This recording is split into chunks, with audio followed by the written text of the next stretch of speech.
불과하다. 근데 국민의힘 의원들도 실제로 얘기를 해보면 그 밖으로는 이제 각하 뭐 기각 얘기하시는 분도 윤석열.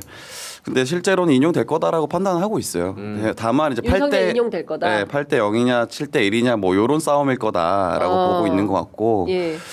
그 왜 7대 1로 보는 사람도 있어요? 그렇죠. 그리고 이번에 이번 결정 헌재 결정을 보면은 김복형 재판관이랑 그 정계성 재판관이 굉장히 갈등이 있다라는 게 눈에 보이잖아요. 예. 그리고 뭐 이제 밭글도 많이 돌았고 그렇습니다. 찌라시 형태로. 예. 그리고 이건 사실 저도 찌라시 받기 전에도 먼저 이제 얘기가 돌았던 건데 그 대판 싸웠다라는 거죠.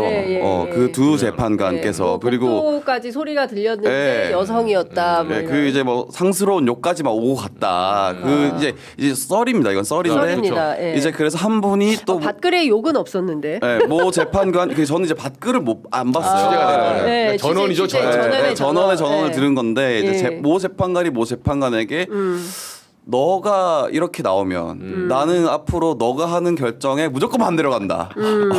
라고까지 했다라는 거예요. Anything but.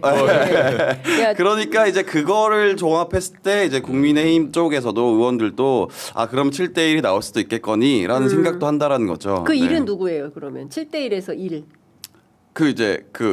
김복형? 그렇게 보는 거죠. 그렇죠. 안에서. 김복형. 네. 그러면 각하한 정영식과 주한창은 인용에 손을 든다. 근데 이제 다수가 인용으로 가기 때문에 그 다수를 따를 수밖에 없을 거다 재판관분들은. 그래서 보통 이게 8대 0이 되려고 노력을 하는 건데 헌재 그렇죠. 결정은. 네. 왜냐하면 지금 뭐 7대 1이 나오던 6대 2가 나오던 이게 분리된 결정이 나오면 이 국민들이 이 결정을 받아들일 허용할 수 있겠느냐, 수용할 수 있겠느냐. 그렇기 때문에 최대한 8대 0이 나오는 결정을 만들려고 하는데, 그렇기 때문에 이 다수의 결정을 따라갈 수밖에 없을 거다. 그분들도. 어제 모두 7가지의 이제 개연성을 가지고 밭글이 돌았는데, 저는 이 밭글을 토대로 헌법재판소 헌법연구원 출신들 법률가들 또 물어봤어요. 취재를 해봤더니 어떤 얘기를 하냐면 김복형 정계선 맞장설 이거는 처음부터 있었다.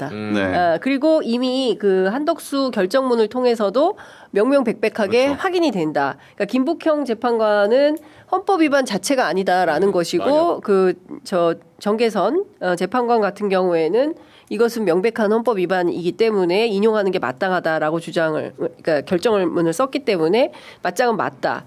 그리고 문영배 대행에 대한 주도권 상실론이 있었는데 원래 없었다. 그리고 헌법재판소의 대행은 그렇게 큰 역할을 하지 않는다. 그리고 이제 재판관들끼리 다 이게 독립적인 기구이기 때문에 누가 무슨 주도권을 갖거나 이런 분위기는 전혀 아니다. 이거는 오판이다.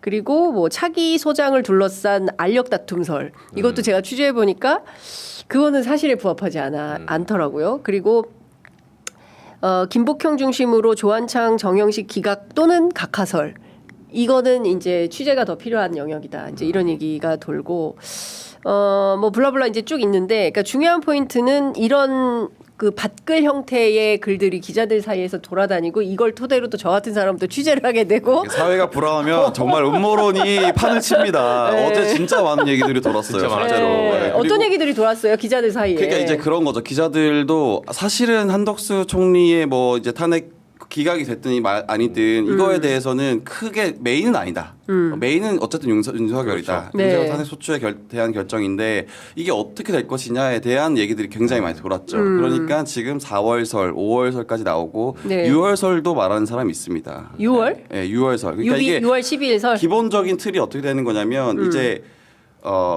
사실 이게 진짜 음모론인데 이제 국민의힘 쪽에서 얘기하기로는 친문 쪽에서도 이게 드라이브를 걸고 있다. 그렇기 때문에 4월 18일까지 그 두 임기가 끝나는 그 두 재판관에게 왜냐하면 그 문재인 대통령이 이제 임명하신 분들이기 때문에 그분들한테 그냥 너무 부담을 지지 말고 있어라.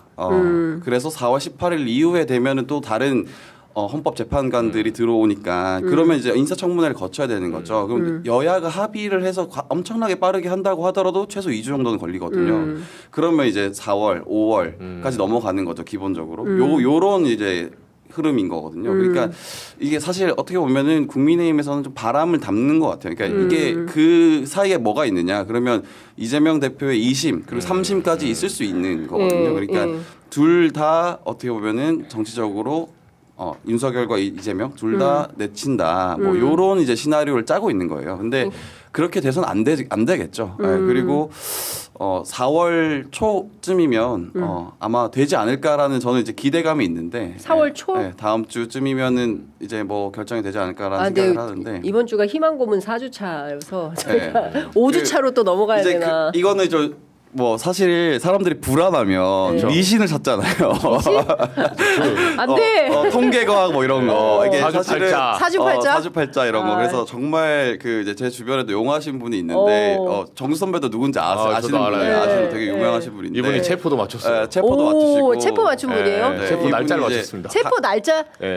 저기 그 윤석열. 무속인인데. 네. 그래서 이분이 이제 이거는 그냥 재미삼아 들으시면 네, 되는데 네. 이분이 4월 2일을 찍으셨어요. 4월 2일? 다음 수요일이죠. 4월 2일. 그래서 왜 저는 4월 2일이에요? 4월 2일 날 투표 있는데 보궐선거. 이제 네, 이때가 재보선. 가장 그 운기가 그 안 좋다 윤석열 씨에 대해 윤석열의 기운이 가장 약할 네. 때다. 그래서 그날 찍으셨는데 전 네. 이게 정말 맞으면 한번 사주를 보러 가려고요. 저는 안 봤어요 제 사주를. 네, 그래서 요런 이제 좀 사실 이 얘기를 하는 이유는 그래도 좀 안심하시라. 왜냐하면 윤석열에 대한 탄핵 소추는 저는 그래도 인용될 거라고 봐요. 네, 그렇기 때문에 너무 불안해하지 않으셔도 될 것 같다. 예, 너무 불안해하지 말라는 안심당부. 네, 그렇죠. 그러니까 네, 박형광 기자의. 당연히 인용을 해야 되고. 예, 그렇죠. 저는